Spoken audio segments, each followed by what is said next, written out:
I'm not quite sure where to get fake passports or an untraceable car.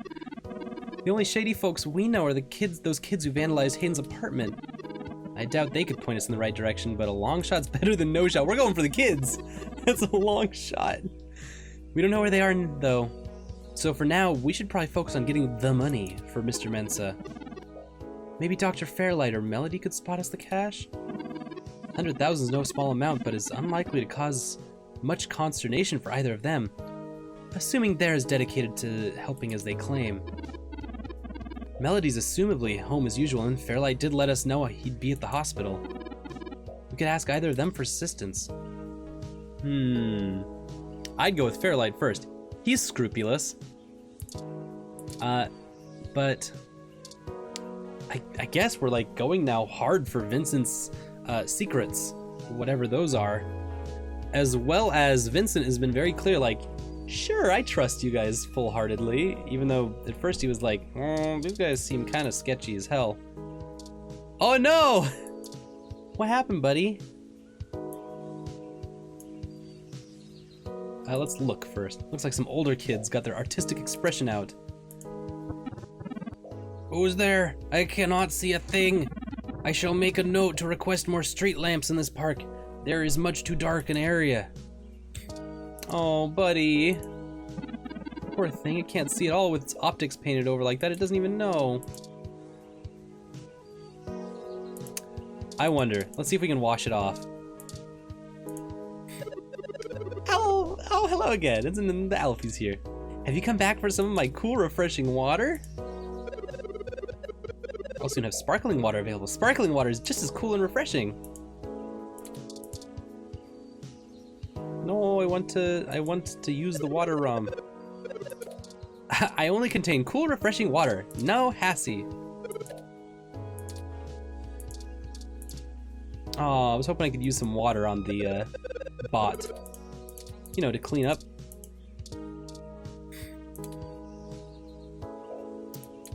This little park ROM gives you water for free, but... Can we turn the thing off again? Oh dear. No, I want to undo that. Let's turn it back on. I don't like it when the water stops working. What about this doodle over here? Chalk doodle of the police ROM some kids drew. We can talk to the doodle. Despite its current state, the real police ROM is probably still more helpful to speak to than this drawing.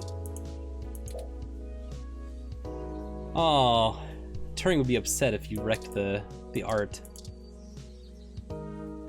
Well, darn, I was hoping I could at least, like, you know, help this guy, clean him up a little bit.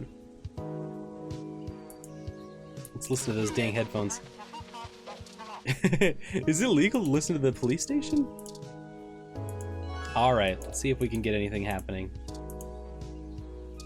Hey buddy, turned your waters off.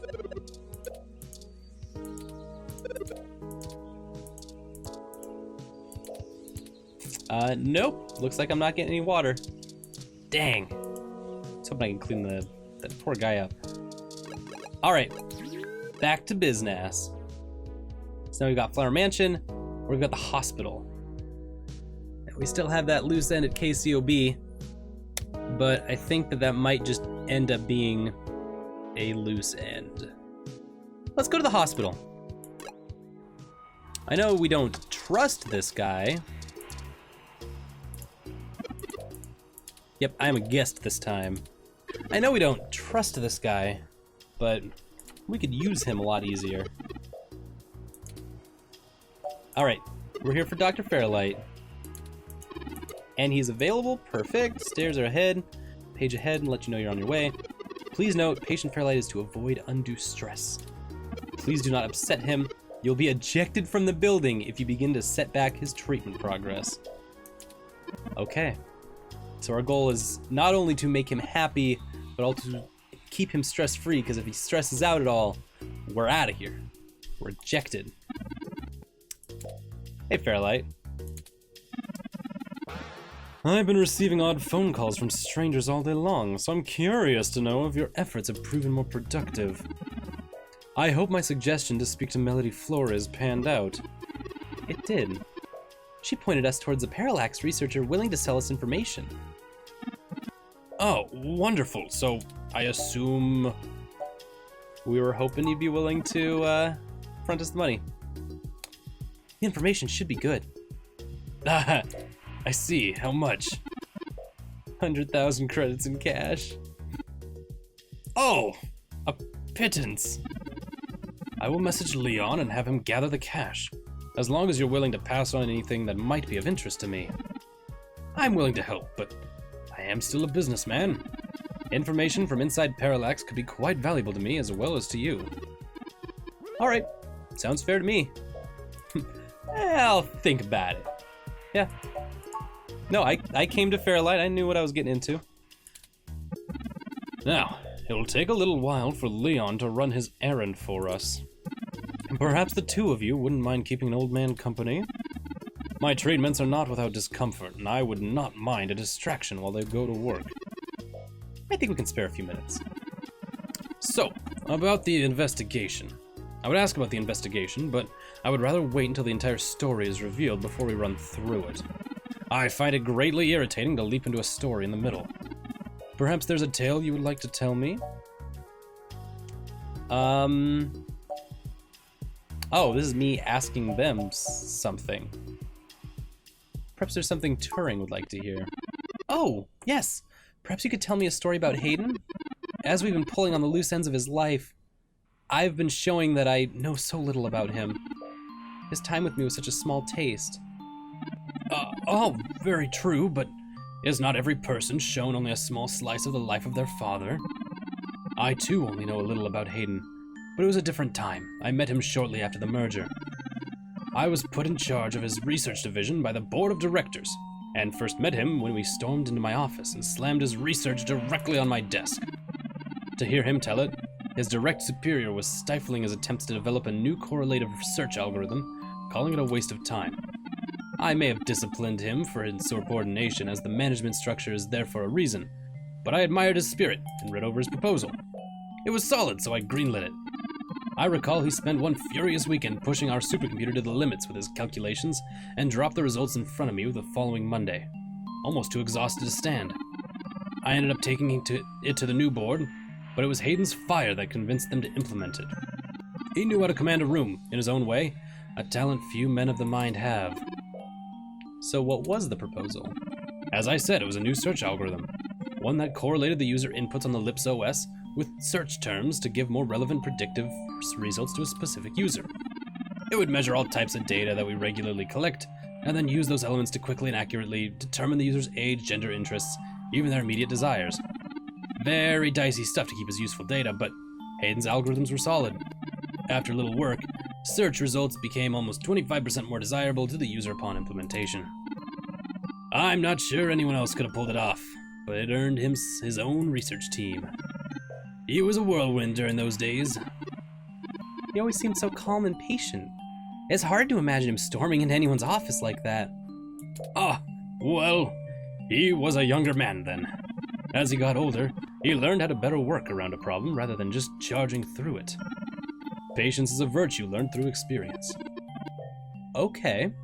Thank you, Dr. Fairlight. So about this, you and Melody coming at odds, what's your side of the story? That is a bit embarrassing. The folly of a younger man, I assure you. It's an interesting way to brush it off, but pretty polite, honestly, to Melody. Our companies worked together to develop the first generation of virtual reality neural implants, but I made the mistake of letting business and pleasure mix. Miss Flores is quite beautiful, you see, and I was smitten.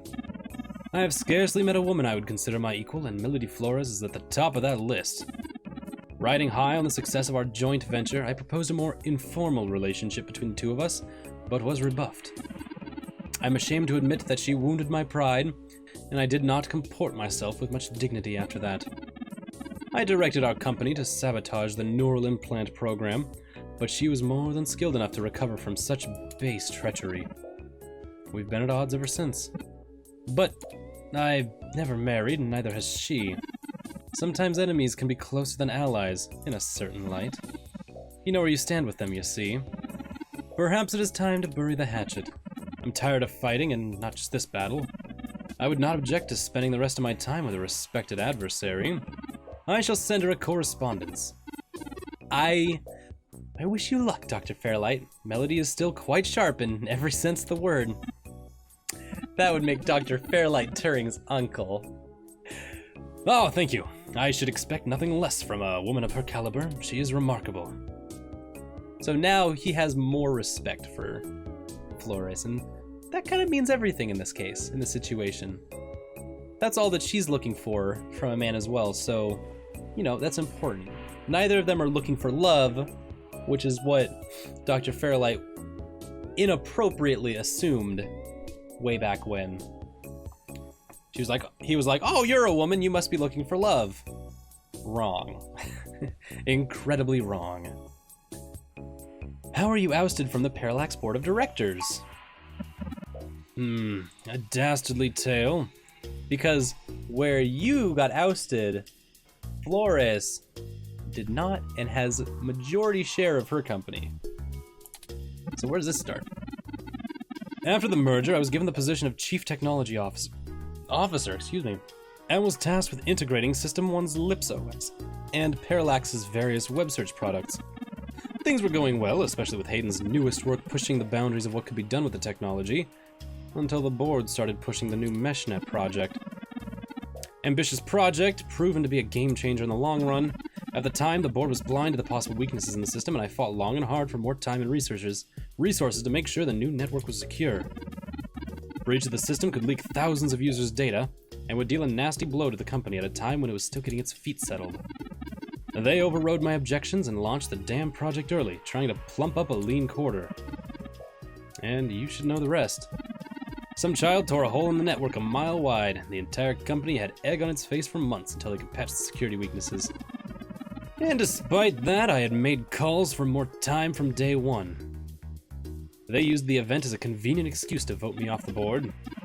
I was a troublesome relic from System 1, and they were tired of fighting me, regardless of whether I was right or not. Dang. That must have been frustrating knowing you were right and being muscled out anyway. Yes, that barely describes the half of it, Turing. But it was also a long time ago. I have other pursuits and interests now. Awesome. We kind of already knew that last bit. You can kind of piece it together. But, because we knew that he was at odds with his corporation. He was at odds with his company because he had an old way of thinking about things. Older as in more conservative. And they wanted to push ahead faster than he could reasonably handle. Very normal situation, and very much something where it's like, hey, let's not push this out, and then the forces of capitalism kind of just like, hey, let's throw it out there and make as much money as we can before everything blows up in our face. Time waits for no one, including robots as the case may be. Leon should be downstairs waiting for you with the credits you need. Good luck and Godspeed, my friends. Cool. That seemed innocent. Decker! I was afraid Fairlight would talk your ears off until your bones turned to dust like his. Or, well, I guess you don't have bones, Turing. Maybe until your circuits oxidized. Man, modern technology really screws up good old colloquialisms. I feel your pain, Mr. Decker. I am constantly amazed at the sheer number of sayings and permutations of sayings one must memorize as a matter of course while using English. Keeping up is a veritable nightmare. The colloquialisms there. At least you have the entire mesh hooked right into your brain, eh? The rest of us just have to do with the meat. Anyway, Yannick had me to get you two some cash. We have a briefcase. Nailed it. This noir continues. We are cyberpunking hard right now. I wish I was getting Christmas bonuses like this. We need to buy some information. Dr. Fairlight's merely assisting us further with our investigation. Information can be real expensive. Still, if you decide to blow it all on something fun, don't forget your old friend Leon, alright? I know some spots to drop a little unmarked cash if you catch my meaning. Certainly. That's the spirit. You've got my number. Let's just turn around. Hey, Decker.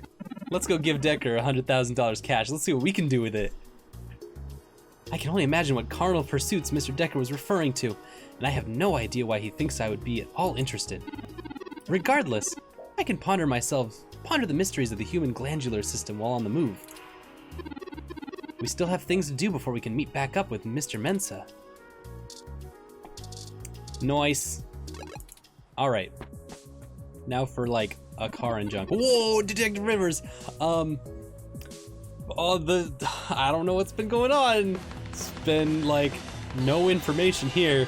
I haven't found anything. Oh, God. I managed to hunt down those kids that knocked over Hayden's place. Got this back for you. Data cache!